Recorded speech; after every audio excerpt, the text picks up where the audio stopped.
Hi there. I'm back to do another flower pour. I had someone comment on a video and ask if I can use cheaper products. Um, and I get it because octopus fluids, the resin inks, you have to order.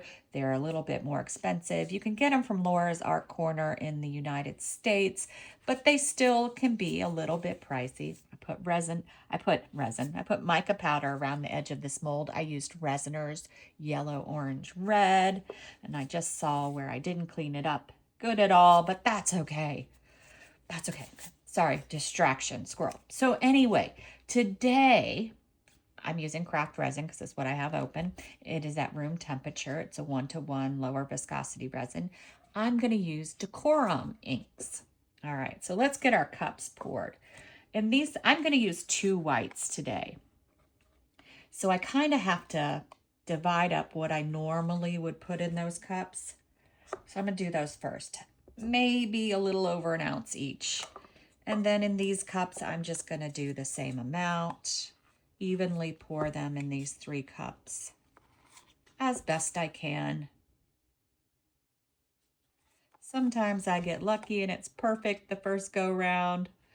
And then other times it's not so perfect. All right.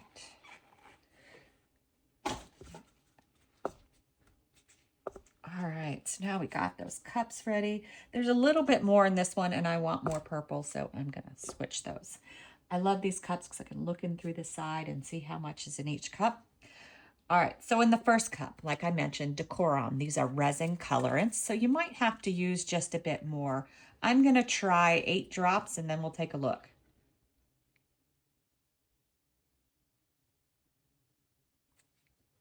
I love DecoRom. Even their alcohol inks, you can get them on Amazon.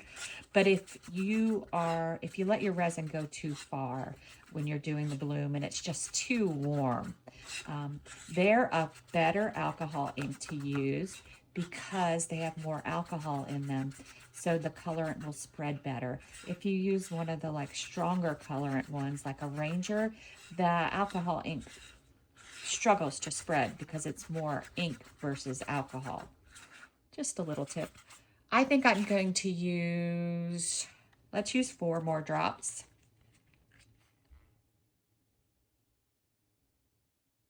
Like I said, I want this to be purple focused. So I'm hoping that that's what I get. Sometimes the resin has a mind of its own and we just go with what we get. All right, so 1. The next one is cherry. I'm going to do 8 drops.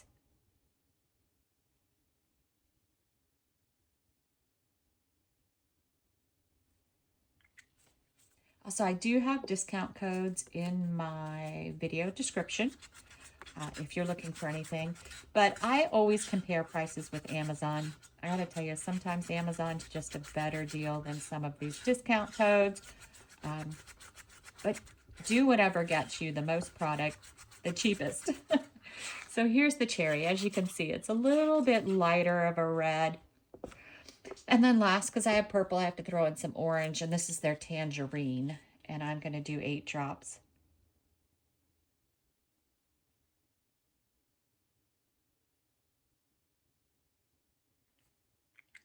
I might put a few more drops of this in, but we'll see. We'll see what it looks like. Oh, we might be okay here. I think that's okay. That did color pretty well.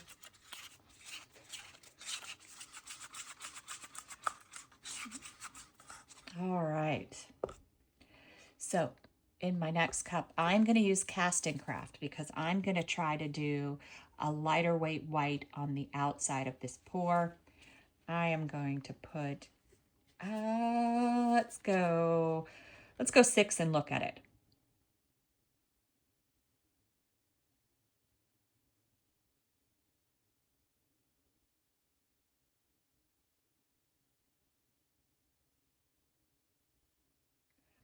This is CastinCraft Opaque White, Opaque Pigment Concentrate. What I've noticed when buying these is like all the bottles seem different.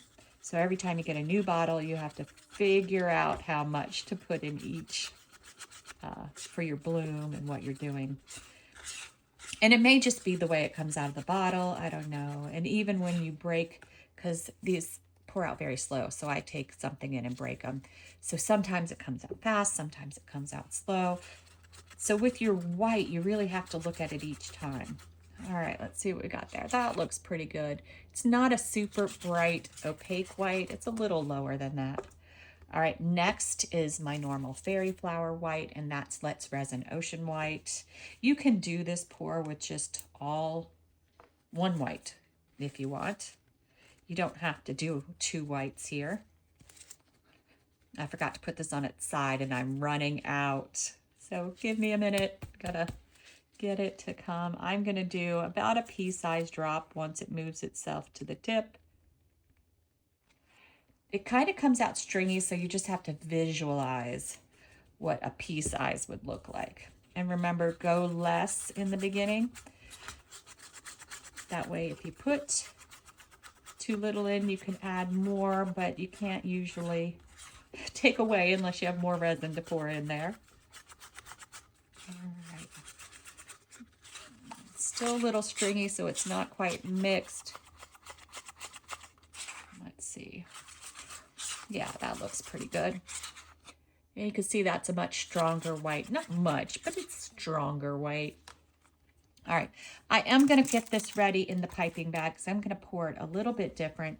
And I want this to be almost ready to go.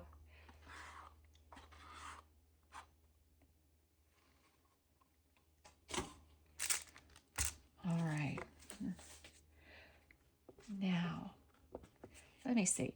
I think I am going to, let's toss a little bit of this, and by little bit, I mean a very, very tiny little bit. So I'm going to take my teeny tiny spoon I got from Amazon and put just a little on the tip. Very, very teeny tiny. I want a little shimmer.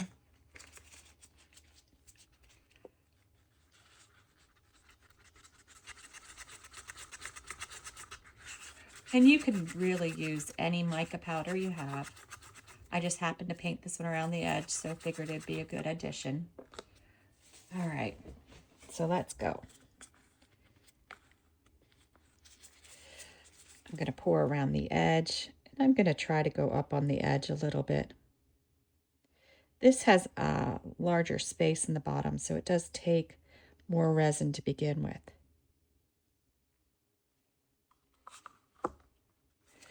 Then the mica powder one.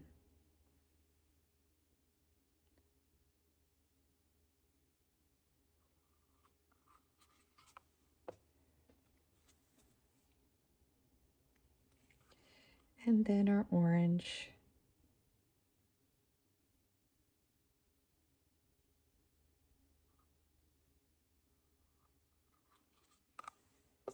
I'm gonna let it move into the center.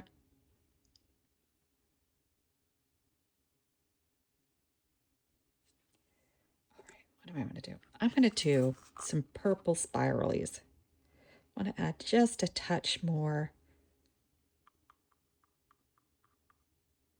And that's just breaking up the color a little. All right, now for our CastinCraft white, I'm going to pour it along the edge. My spout's a little tight, so it does little loopy loops. That's okay.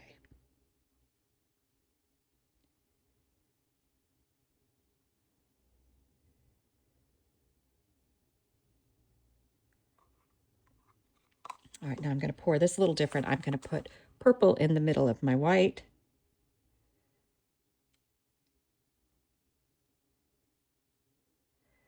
Do whatever you want to do with your pour. Have a little fun.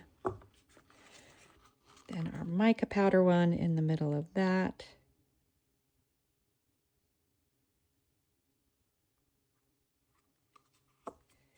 And then a bit of orange in the center. Now we gotta do dotting.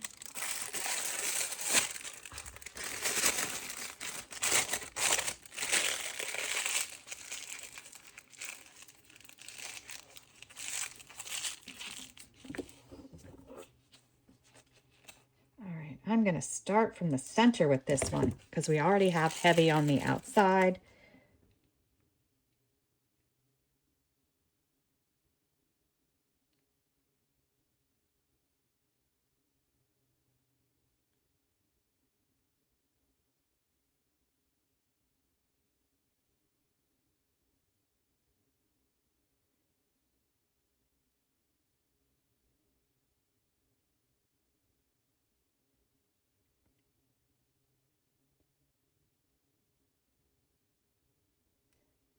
I'm doing it kind of far apart because I know that I'm going to go back in and do more dotting after another push.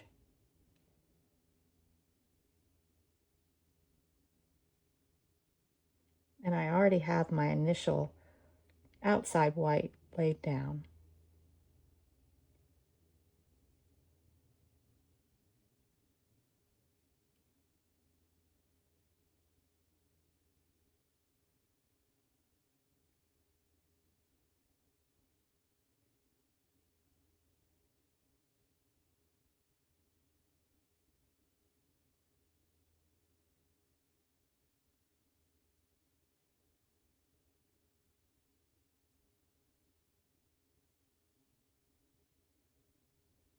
All right, I think I'm going to stop there.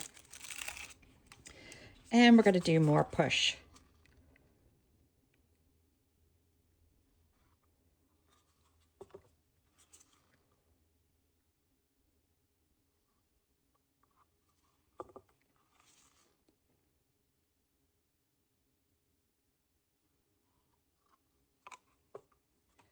Then I'm going to go back in again,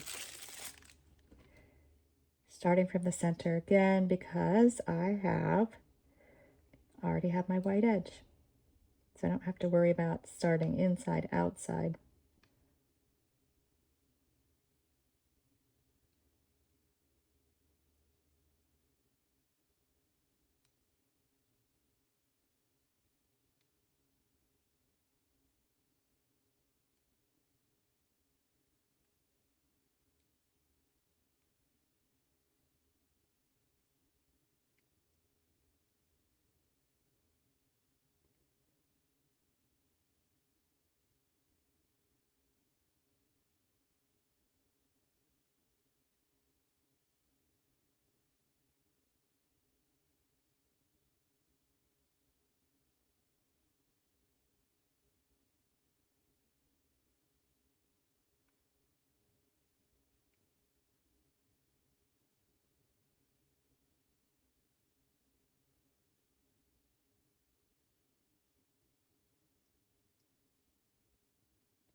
I'm going to stop that.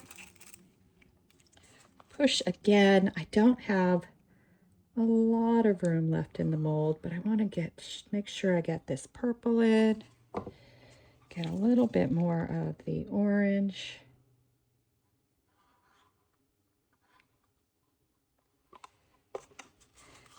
Then just a tad of our mica powder.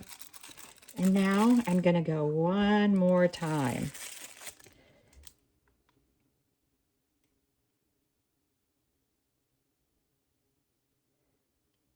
Doing smaller dots.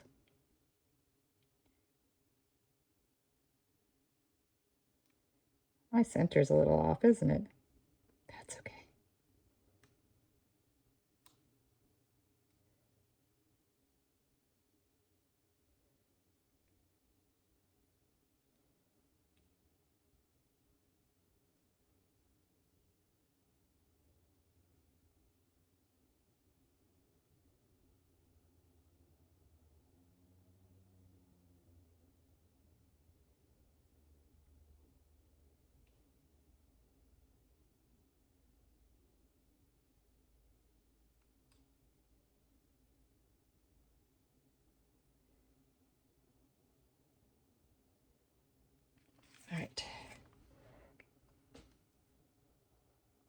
I'm a little far over that side, so I'm just going to go over here.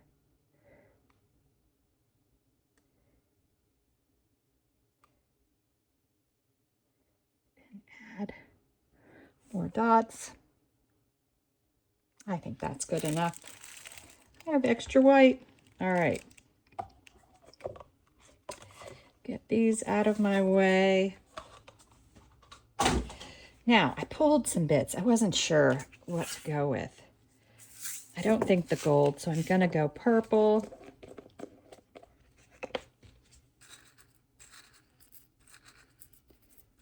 How big of a center do I want?